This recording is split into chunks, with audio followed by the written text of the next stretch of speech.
Opinions, viewpoints, and beliefs presented on this program do not necessarily reflect those of the management, the affiliates and broadcast partners, or the sponsors. Listener discretion is advised. Scarefest Radio, the radio you can see.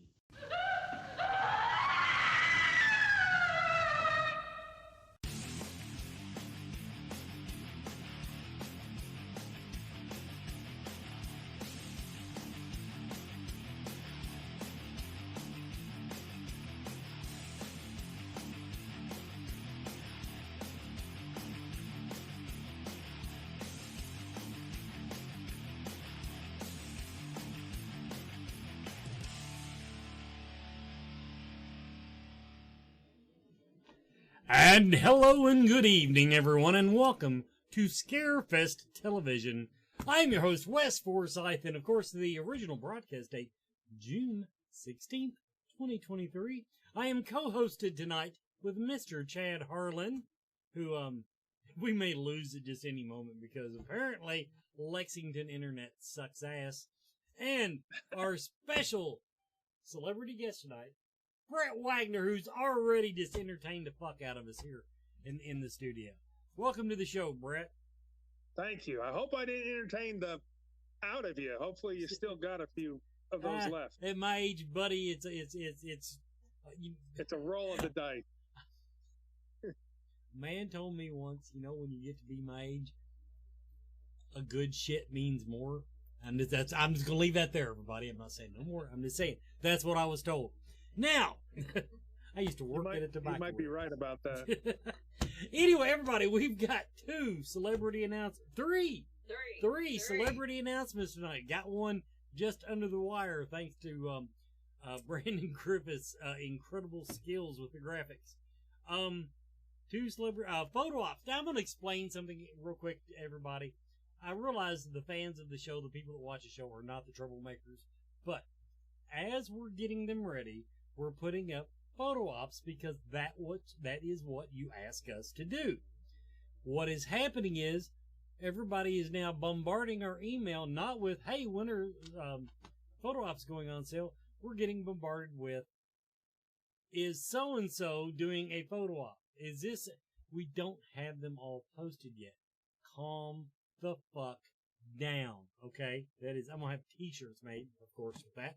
And that will probably be a big seller, but yeah, we're getting them up as fast as we get the information from the celebs and the agents, but it is taking a while. And finally, I do want to point out, yes, I did not go with one suggestion and go shirtless tonight, and I don't want to stay unbuttoned here to take attention away from my celebrity guest, but there is no bra involved. The electric bra was sent out on UPS this week. I am officially out of the ballpark. My echocardiogram says that I'll live at least through the end of the month. So, that's where we're at. Hi, Brett. Welcome to the madhouse. I want to say thank you for not going shirtless. Yeah, it was an option, though. I'll tell you, it was an option because I've been working out, dude. I've been going to the gym 3 times a week. I've been putting in my due diligence, as they say. Congratulations. Well, it's I smoked for 41 years and could have gave a damn. So it's really, this is tough. Okay.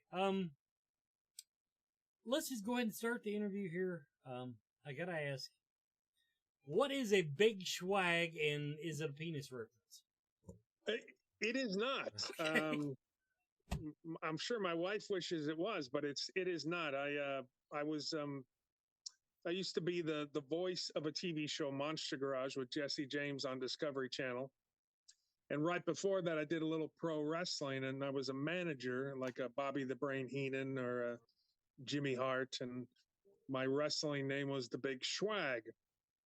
So when I got to Discovery Channel and I got the gig working on Monster Garage, doing the voice and fill-in host on it, I was trying to brand that because I wanted to work for the, get on TV with the WWE or back then the WWF or WCW. And I told Tom Beers, our producer, I said, can I say the Big Schwag? Hey, this is the Big Schwag, and do, he goes, sure, until Discovery says they don't want the Big Schwag, but they never said that. So I got stuck, I kind of got stuck with it. And Half of the people know me as Brett Wagner, and the other half know, as the Big Schwag.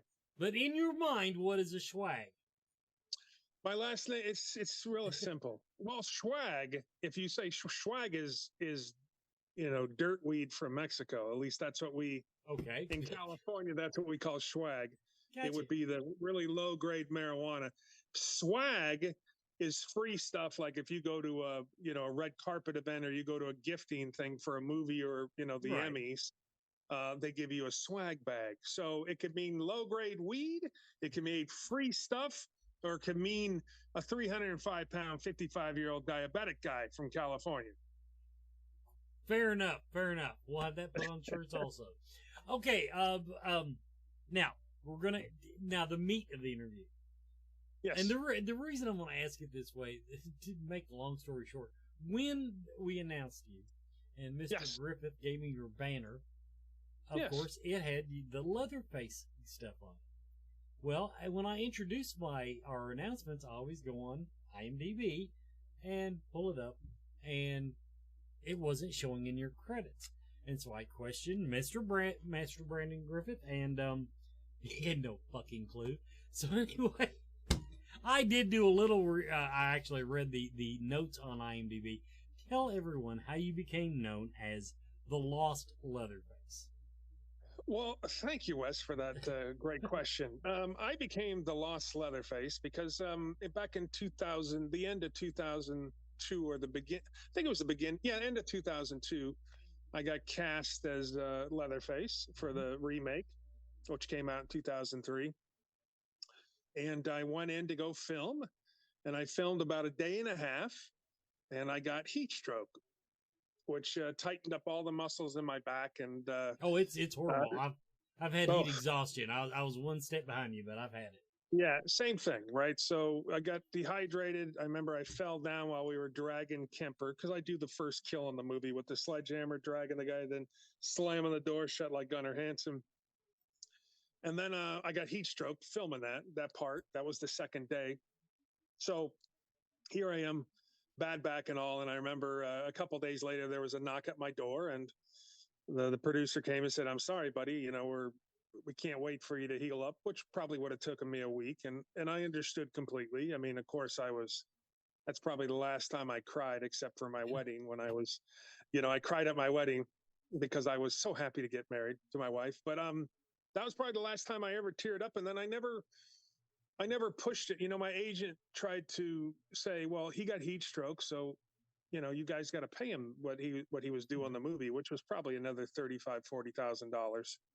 And when it came down to it, I got a phone call from the Screen Actors Guild, and they said, "Do you want to pursue this?" And I said, "You know what, Michael Bay, the guys at Platinum Doom Pictures, maybe I shouldn't. I want to work and do more movies, and I'd love to work for those guys again. So let's just drop the whole thing." And I got heat stroke.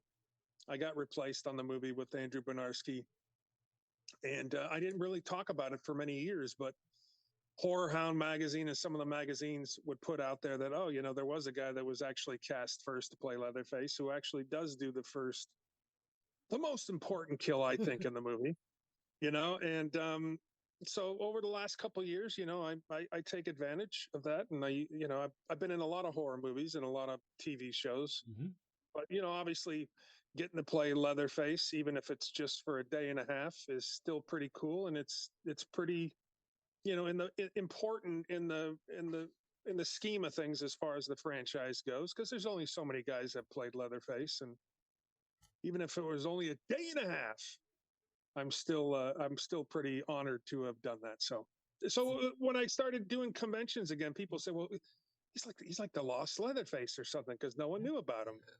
So there you go. And so I kind of was like, "Ooh, Lost Leatherface, that sounds pretty cool. I'll take that." And so we're running with it. It's a good title. Okay, real quick. Looking back on it, do you think it would have affected your career if you just said, "Hell yes, sue the pants off of it. I want my 40 grand." Gosh, I don't know.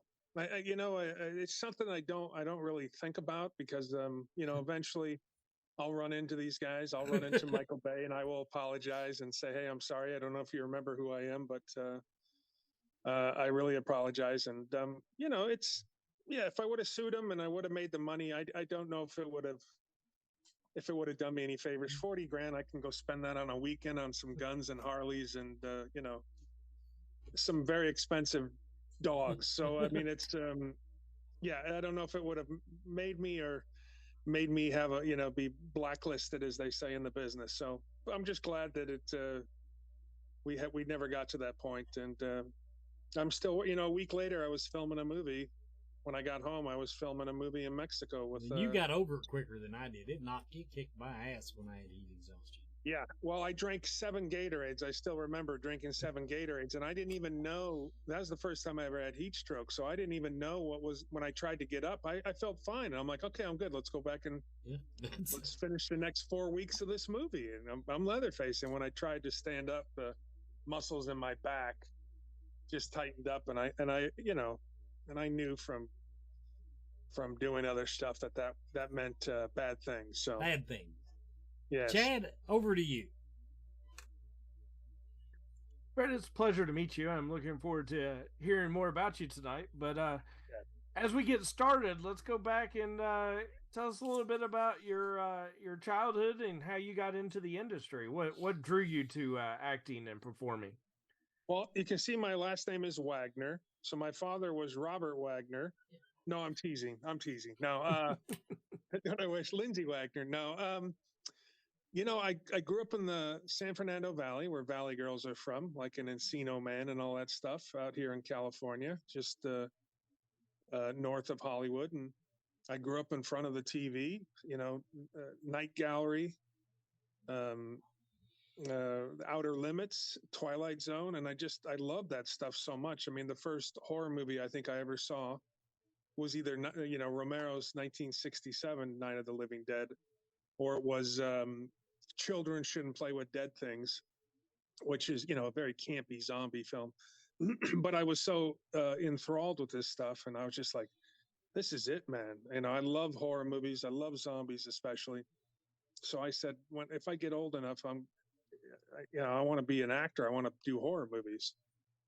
So, flash forward to be 21 years old, and I'm working bars and I'm doing bodyguard work for bands, and I got into an acting class. And, it took me, 10 years before I even really started to make money as an actor.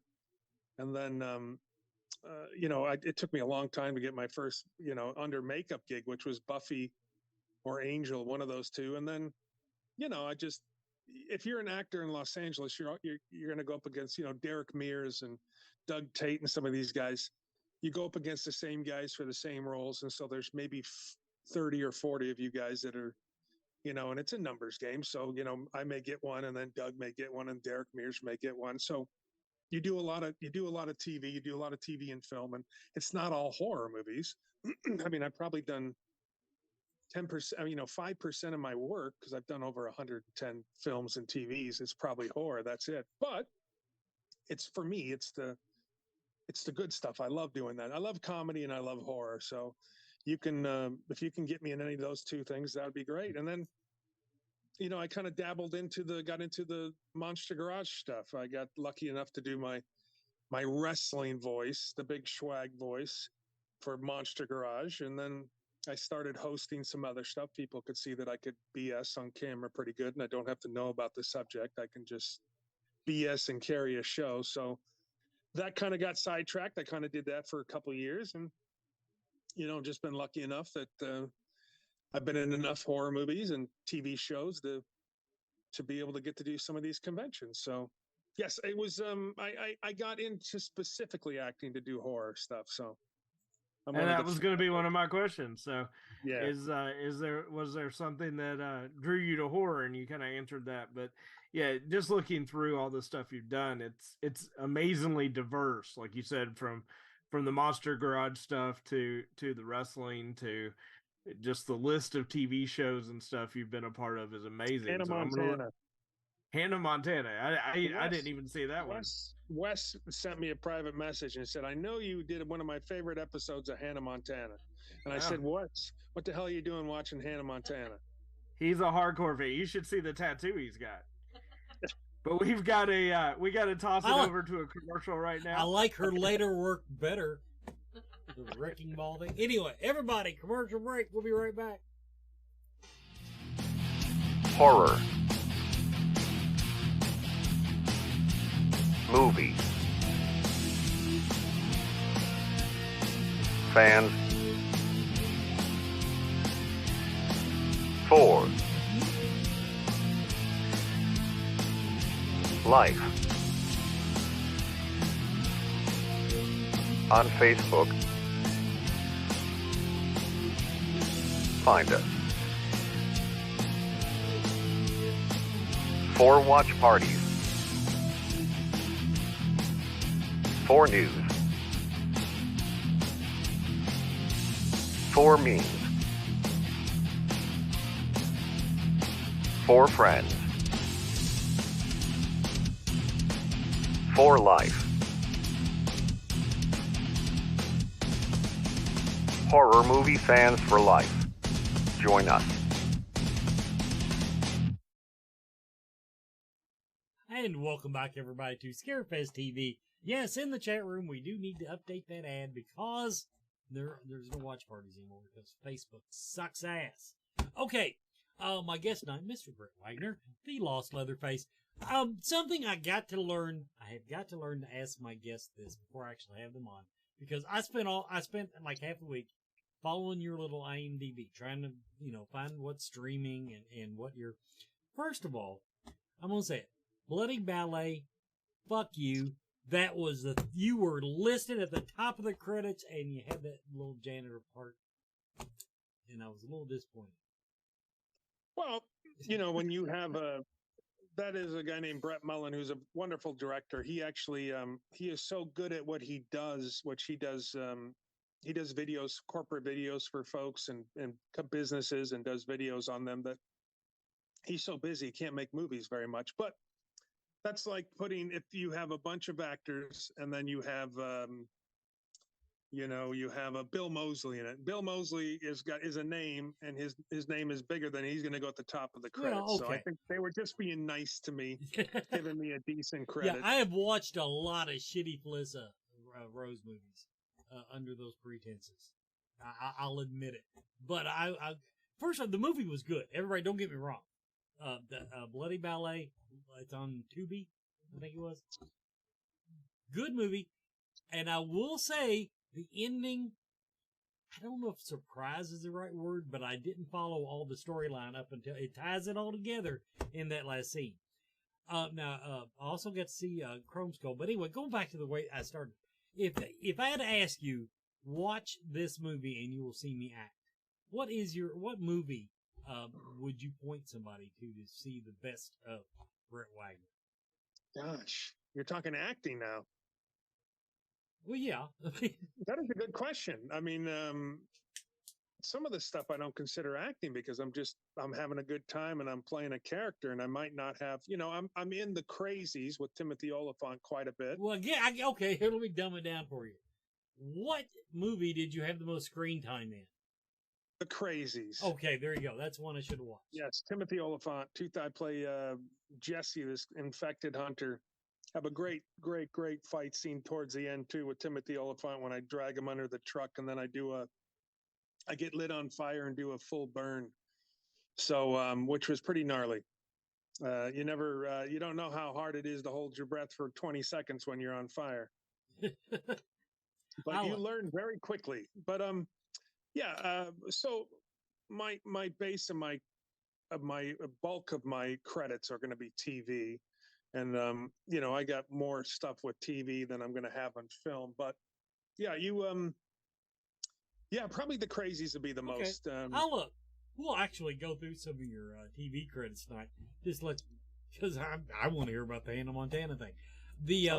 But it was, but that's kind of what I do. I kind of skim it, look and see if you hit in the top thing, the top listing of the characters. Now, you didn't, Chrome Skull, laid to rest too. Which my only disappointment to that movie was that I wish I had went ahead and watched number one. The story's a little hard to catch up with. I will agree with that. You got to watch part 1 to understand part 2, and then we were going to do a part 3, and unfortunately, Robert Hall, our director, passed away, so they didn't get a chance. And I got split in half, so I was already done. You don't think you'd have made the sequel? Yeah.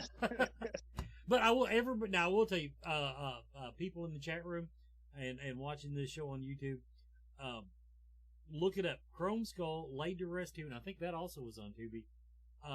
I'm gonna the other than the fact that I don't know how easily a knife can cut through someone's skull, the kills in that movie were just freaking awesome. And that is because Robert Hall, he owned his own FX company and a makeup and special effects company called Almost Human. And Robert was so good. In fact, Robert gave me my first gig under makeup on Angel.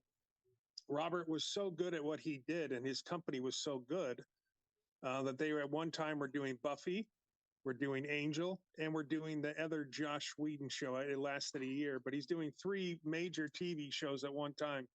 It's also how a guy like, I think, Damien Leone can keep his costs down on the Terrifier, because that's what he does.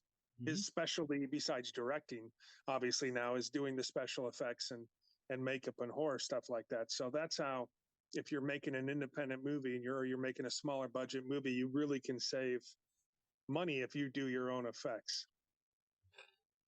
But he dropped the big bucks on the corn syrup. I'm just going to say it. Or whatever he used for blood. There was a lot of it. A lot of it. Okay, Chad, over to you. Yep. Wes kind of touched on a little bit of your horror credits, but you kind of mentioned in our last segment that you that's kind of your passion and what drew you into acting a little bit. Why don't you go through some of your favorite horror roles that you've been in?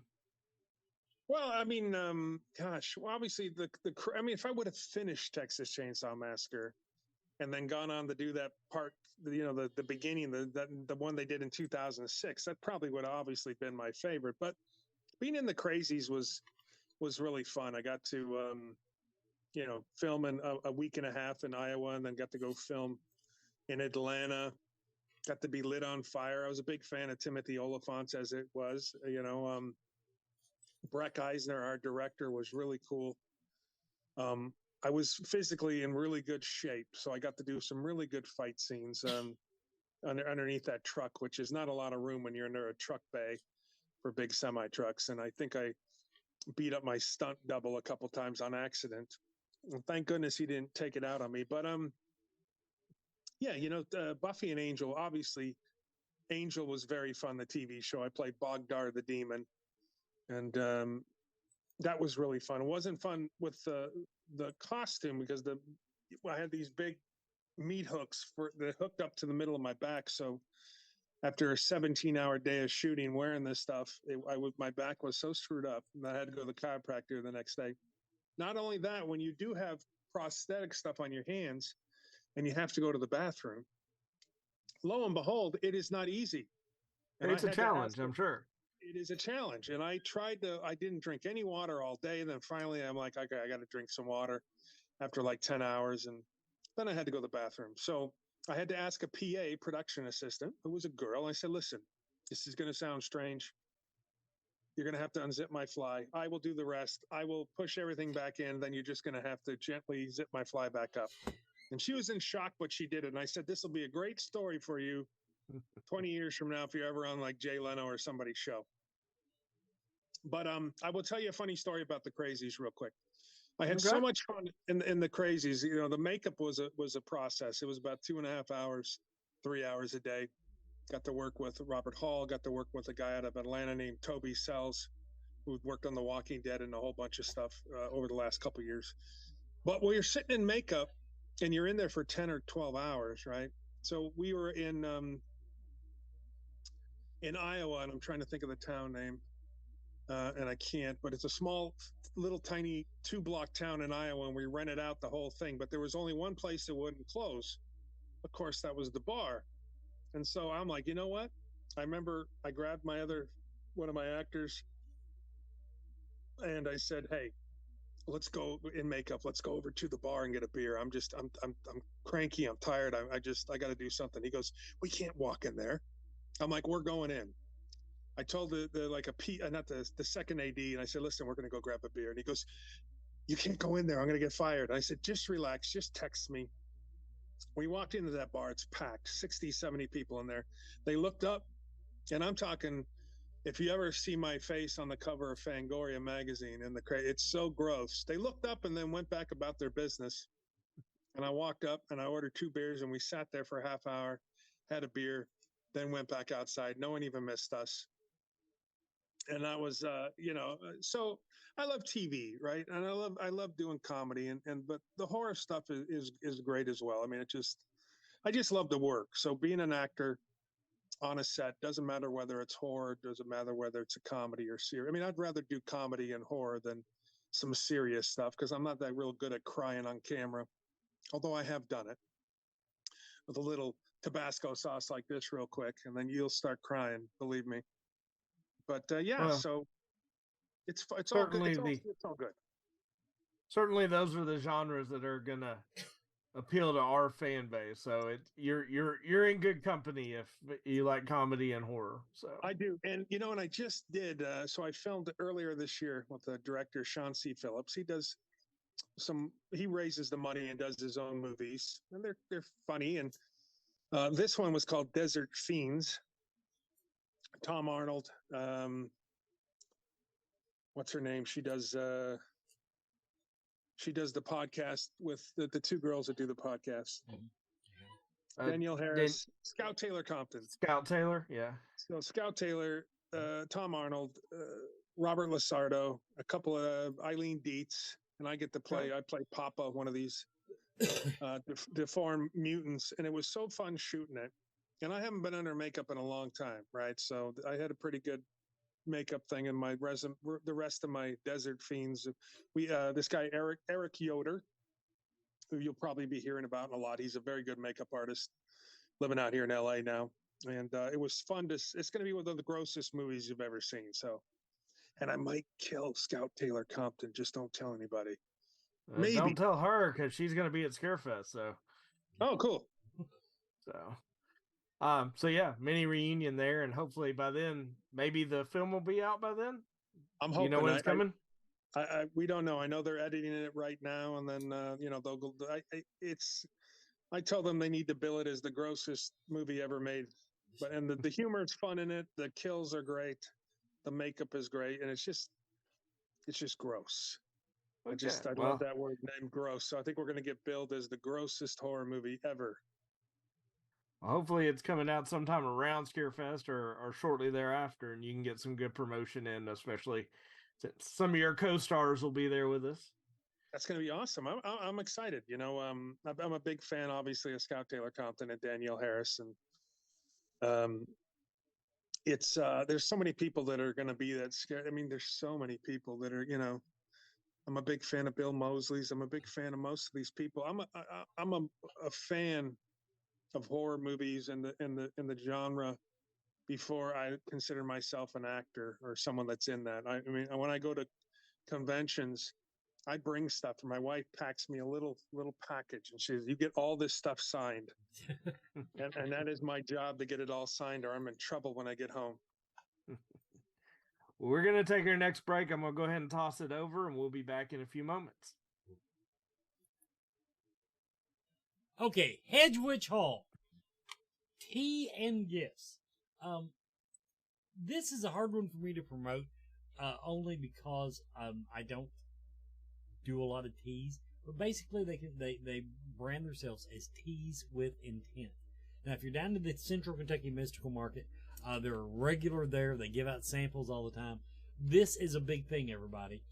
But they've got a tea collection for shadow work. They make tea an adventure.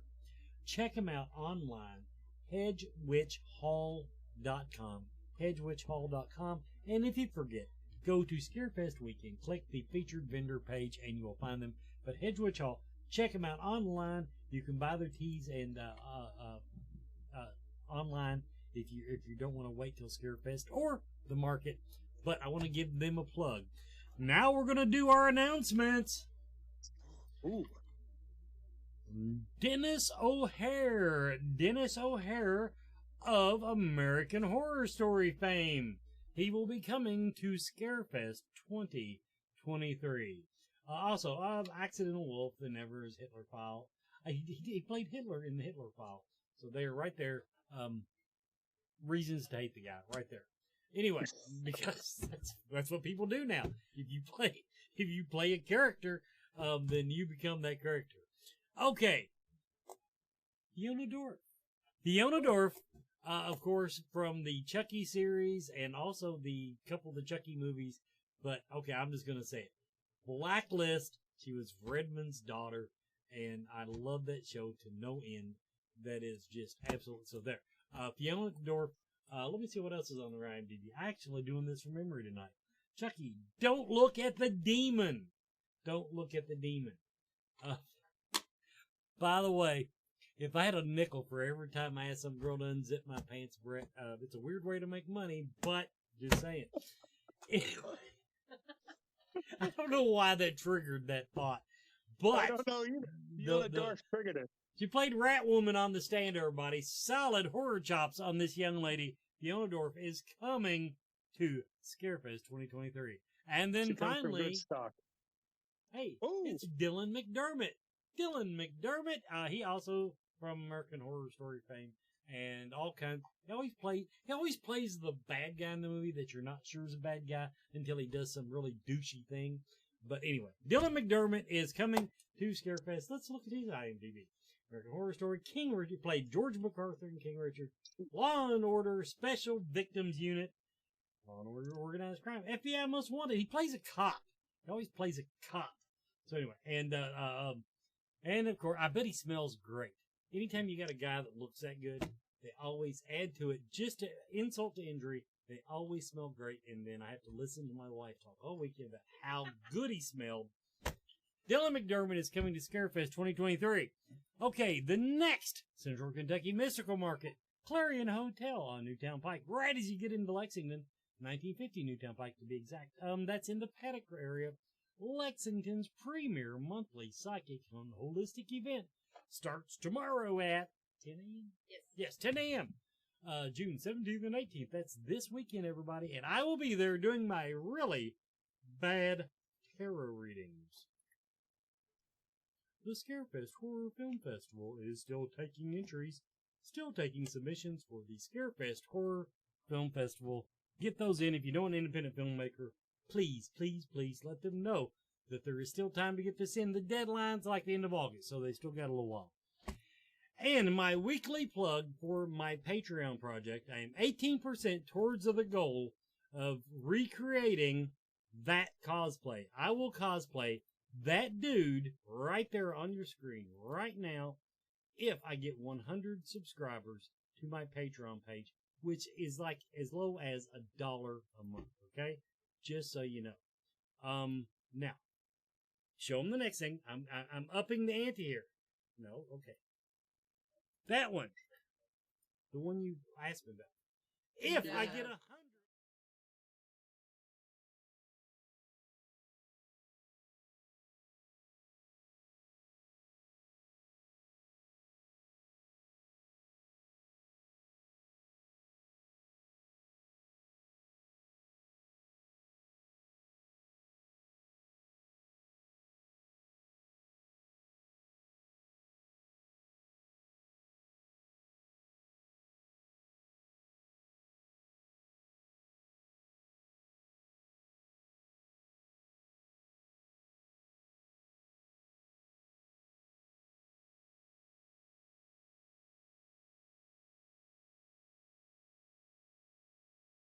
Cosplay just to sweeten the pot. Okay, back to the show.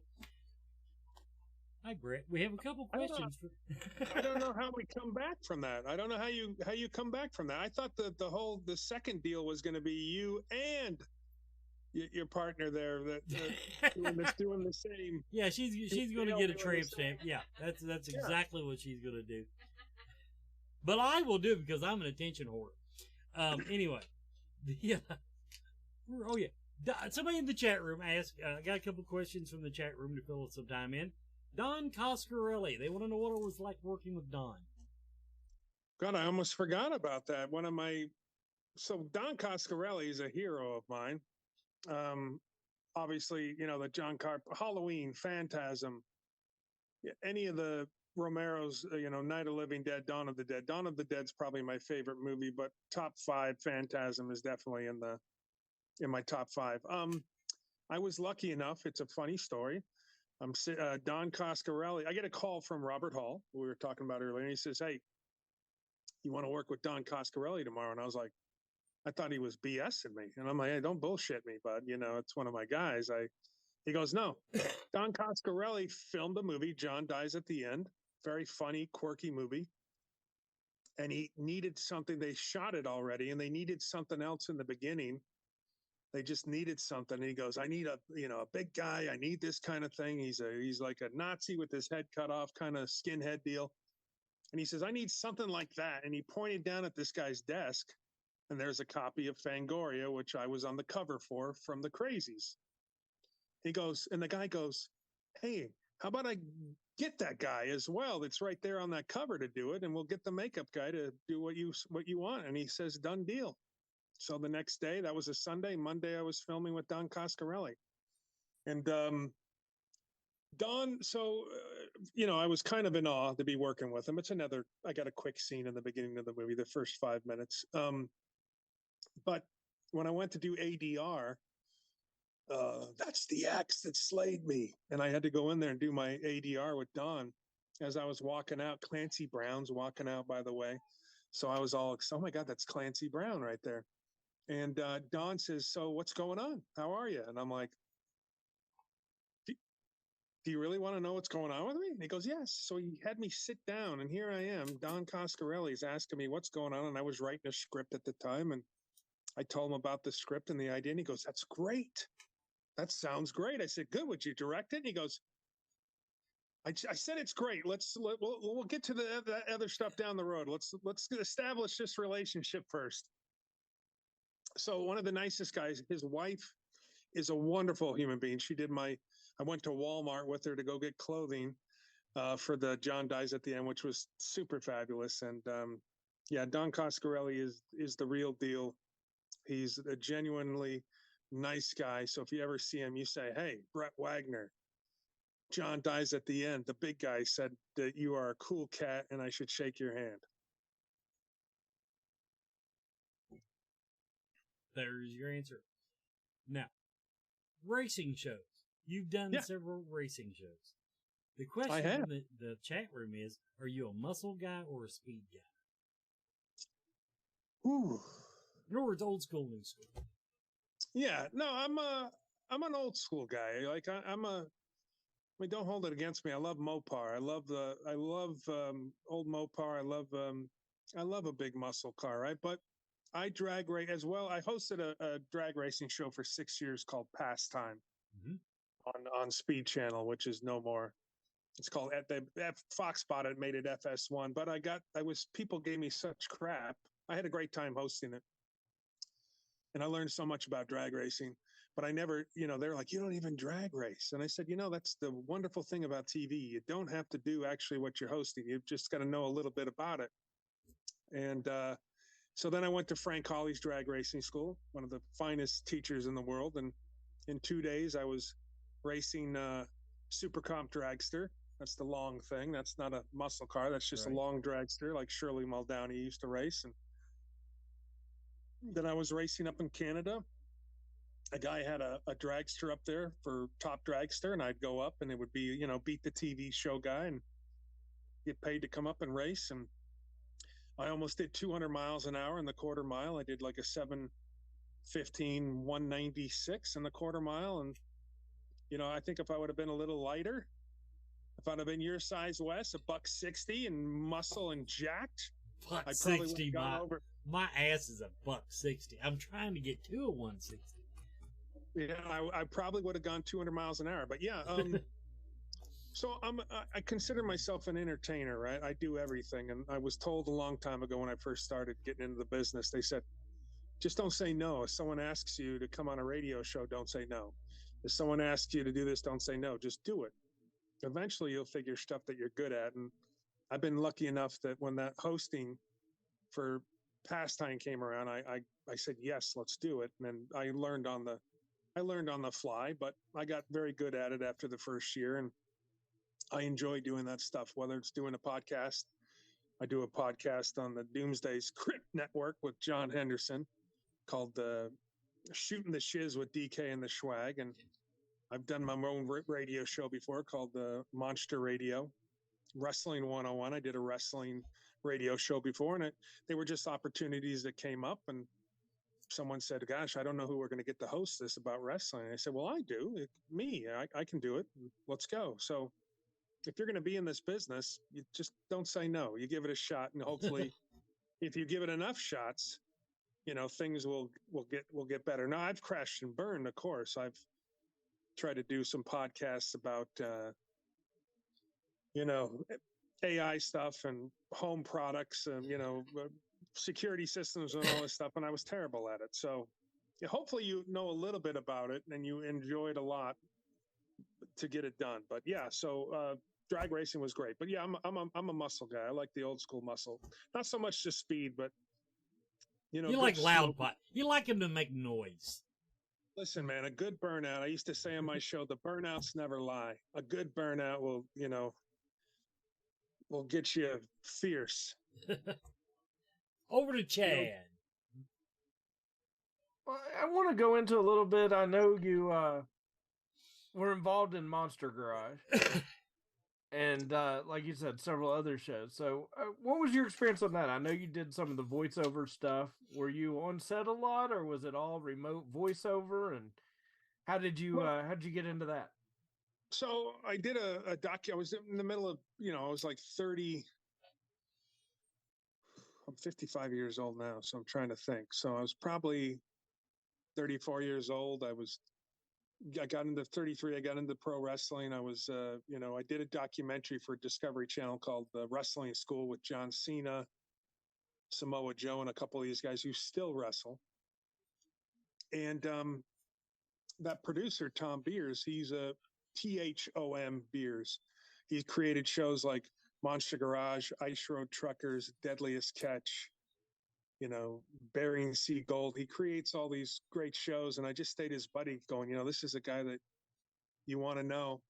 And he came to me and said, hey, can you do your big swag voice for this new show I'm doing called Monster Garage? And I was like, yeah, sure. What do we need to do? And he goes, we figured it. I do the intro, a little tease in the middle, then I do the challenge at the end of the show. And he says, this is what this guy, Jesse James. Now, me being a motorcycle guy, I knew who Jesse James was. He was the hot up and coming bike builder. And, after a year, that show took off. It became so popular that, millions and millions. We were probably one of the first internet shows, cable shows to get, 4 or 5 million people watching a week. So, and I would go to the set as much as I could. It was in Long Beach, so it was probably an hour and a half away from me. So I just go hang out. But I did all my voiceovers in a studio in Burbank for a company called Original Productions. And it was a great experience. That was one of the first times I started calling around and seeing what my value was, as the big swag. And I would call motorcycle shows, car shows, and say, hey, I see this is your 15th annual. Do you need an MC? You need a guy in the mic. Do you need a celebrity coming in? And they go, who in the hell is the big swag? And I said, you got a kid, right? And he goes, ask your kid who the big swag is. And he goes, that's the guy that's on Monster Garage. And then they'd be like, all right. So I remember my first gig was at Henderson, Nevada, Henderson Harley Davidson. I got paid $1,000 to come drive up there, and I had to pay for my own room and everything else. But I was so tickled pink that someone paid me $1,000 to come up and MC at a bike show at a Harley dealership. And all that stuff started because of Monster Garage, really. Even my hosting stuff, because Jesse James had his appendix burst one time, and I forget one other time he couldn't come in. So I probably hosted out of 92 episodes. I probably was on camera 4 or 5 times, taking over for him. And that, it's just another one of those things where you don't say, no, I can't do that. I don't know what I'm doing. I'm just a loud wrestling guy, but you do it.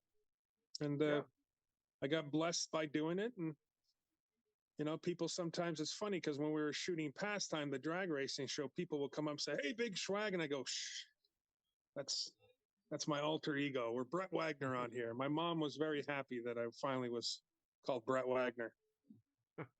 Using the real name. Yeah. So if I didn't get anything else out of that, I realize I need to renegotiate my contract for announcing at Scarefest. But I think we've come up on our next break, so I'm going to go ahead and toss it over.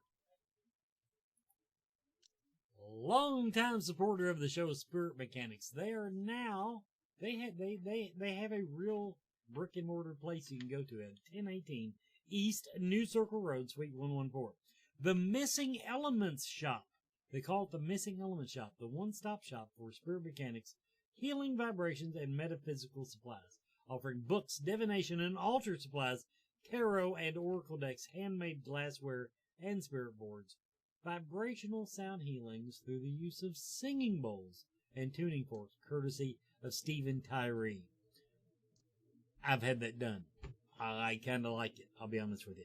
Classes on metaphysics and paranormal investigations, special events, seminars, all kinds of stuff going on at the Missing Elements Shop on East New Circle Road. Look them up online, spiritmechanics.com, or find them on Facebook, Spirit Mechanics, spelled with an X.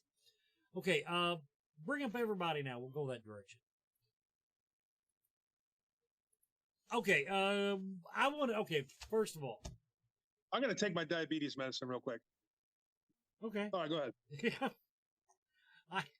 I'm on so much heart medication, and I was at a hotel this weekend, and my wife lovingly sent it with me in a pill bottle, and I'm walking to supper that night, and I've got this pill bottle in my pocket, and it sounds like maracas going down the hallway. So I understand, believe me, I do.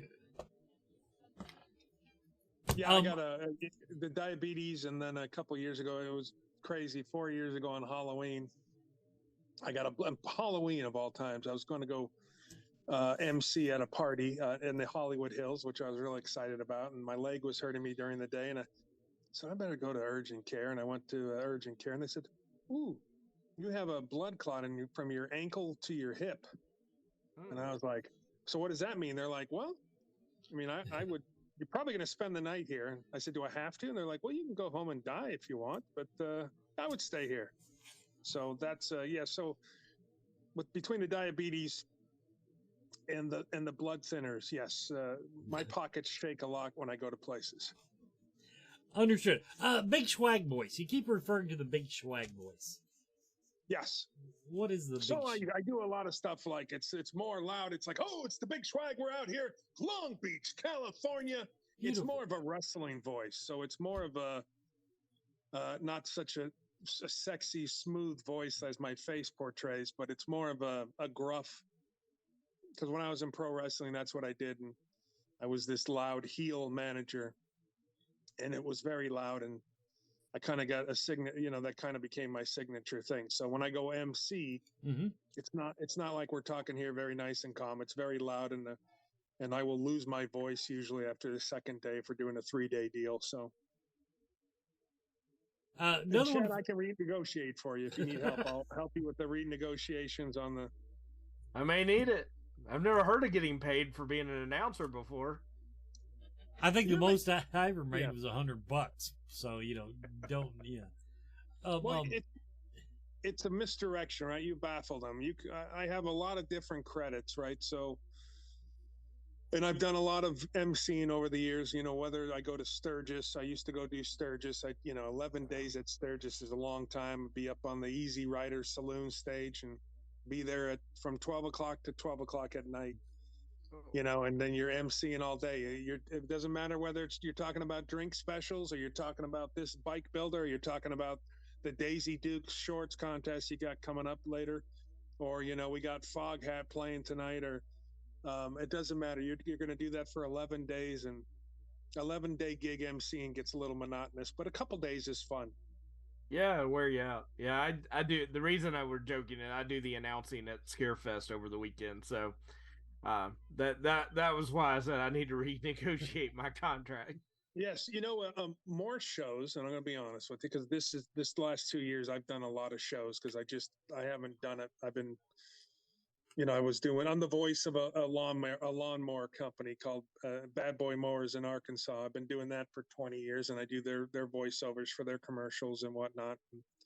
And I've still been making a living being an actor. So the last couple of years, especially coming out of COVID, I've done a lot of conventions. A lot of them don't have announcers, right? And I'll say, "Do you got a microphone? Do you got a PA?" And I'll go announce it, right? Because I want people to announce, "Hey, the Lost Leatherface is doing a signing. CJ Graham and Tom Matthews are going to be doing their photo op. You want to let people know what's going on, and Oh, absolutely. a lot of cons don't do that, which I think is a mistake. So I can tell you why they don't. Most of them. Now, some of them are in hotels where the acoustics suck, or they don't have a microphone, or cost $10 extra to get the microphone. But even at Scarefest, you can't even 50% of the people happy. If you announce everything you want to announce, all you hear people come up, "Man, tell that announcer to shut up. He's too loud. We can't talk to our guests. We can't do this, can't do that." If you don't announce it, everybody says, "Well, I didn't know you were doing this. I didn't know there was a photo op. I didn't know there was." Yeah, so it's. I understand why some cons skimp on it. Sure. We're still trying to find the balance between what people want and what we can get away with. From the chat room, I do want to. Somebody asked if they remake Beastmaster, what part do you want? Another Don Coscarelli movie, by the way. Gosh, that's a good question. Didn't he have a bunch of eagles? I'd like to play the eagle or the hawk. I forget. I think he had. Gosh, I don't know, man. I would just be. Listen, I'm an easy guy. I'd love to be in another Don Coscarelli movie. In fact, I just saw him. My wife will go get. When Don signs a lot, we have a place out here in California called Dark Delicacies, which is a horror themed store.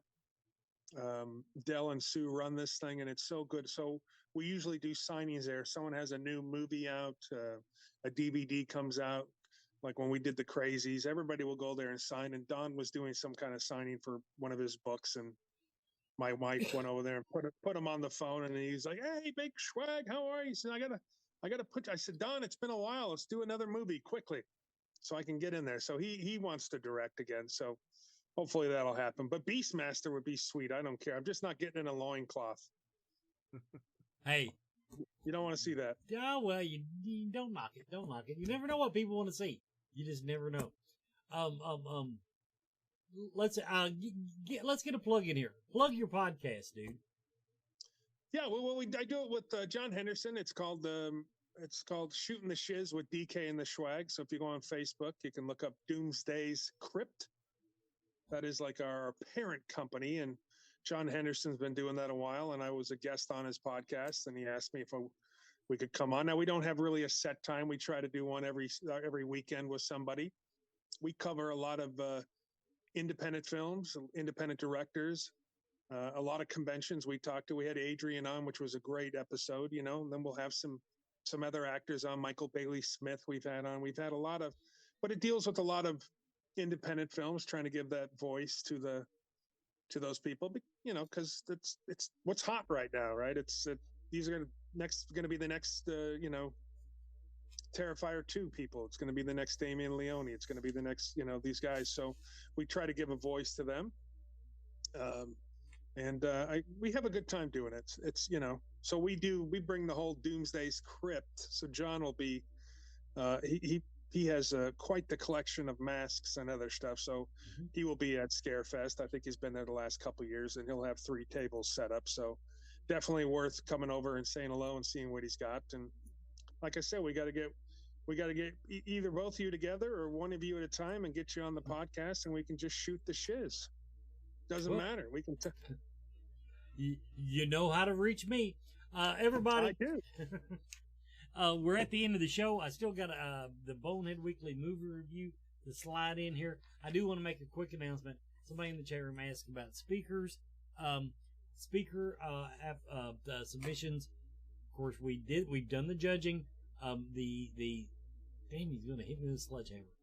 The notifications are going out this week to let the people know, the speakers know, and then we'll get them announced in the next week or so. But yeah, notifications are going out. Let me just say thank you guys very much for coming on. Now, doing cons and everything, we always try to come up with new stuff because you can only sign the same pictures over and over again. So Scared City, these guys out of Arkansas make these prop sledgehammers for me, these bloody prop sledgehammers. And I am going to bring 75 of them. Now you say, oh, that's a lot. It's not a lot. 75 sledgehammers to Scarefest. So I'm real excited about it. Brandon's excited. Adrian's excited. So make sure you come by the table, take a look for some of the sledgehammers. And then for my Canadian friends, or the guys at least up in the holler, these blockheads, which are very tough. They're made in Canada. They're the latest thing, which I'm pretty excited about.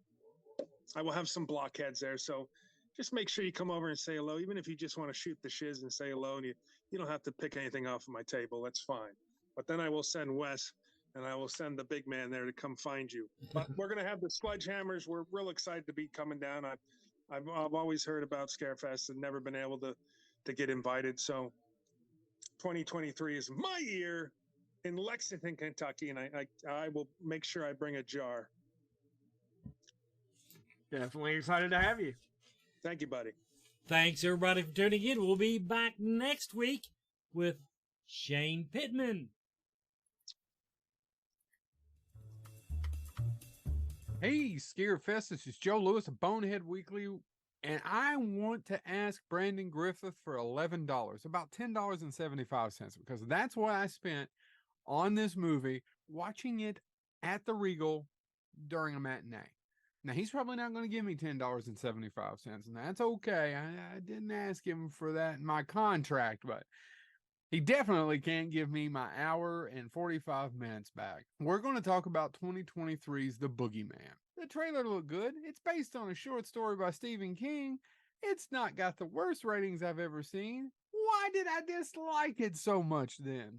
His family, these two daughters, and their psychiatrist dad's mother has passed away. Some accident, doesn't really explain. They're going through a lot. And one day they go back to school. He drops them off. He has his psychiatry office at his house. And the guy shows up and starts telling him about the boogeyman that killed his 3 kids.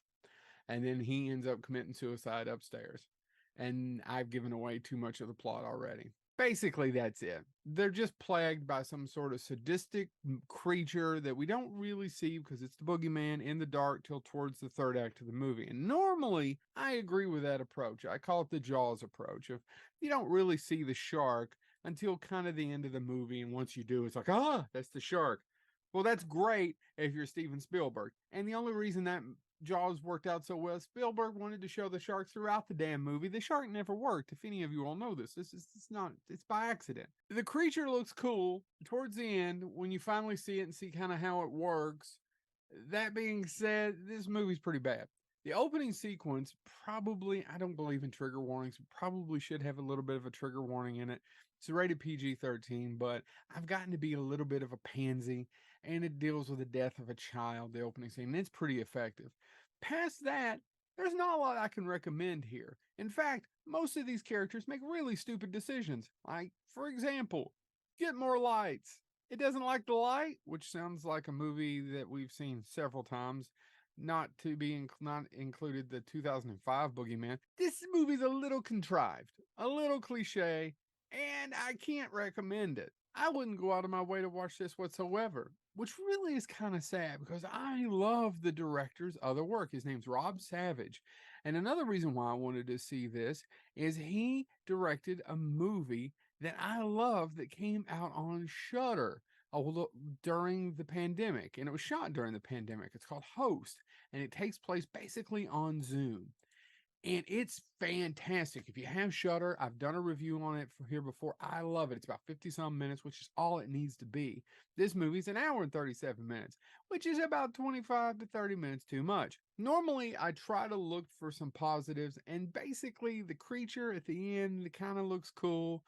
Little girl's okay. The dad reminds me of someone I used to work with. He's not present. He's got a cool beard. Hold on, it could be me. Wait, is it me? Are you into guts and gore? Not really. This movie's PG-13. Are you into scares? Not a ton. Are you into jump scares? A couple. And by the way, when it gets to the flames and the burning at the end, you see that coming a mile away. It's set up, not even just set up a little. It's like set up a lot. So should you see the Boogeyman in theaters?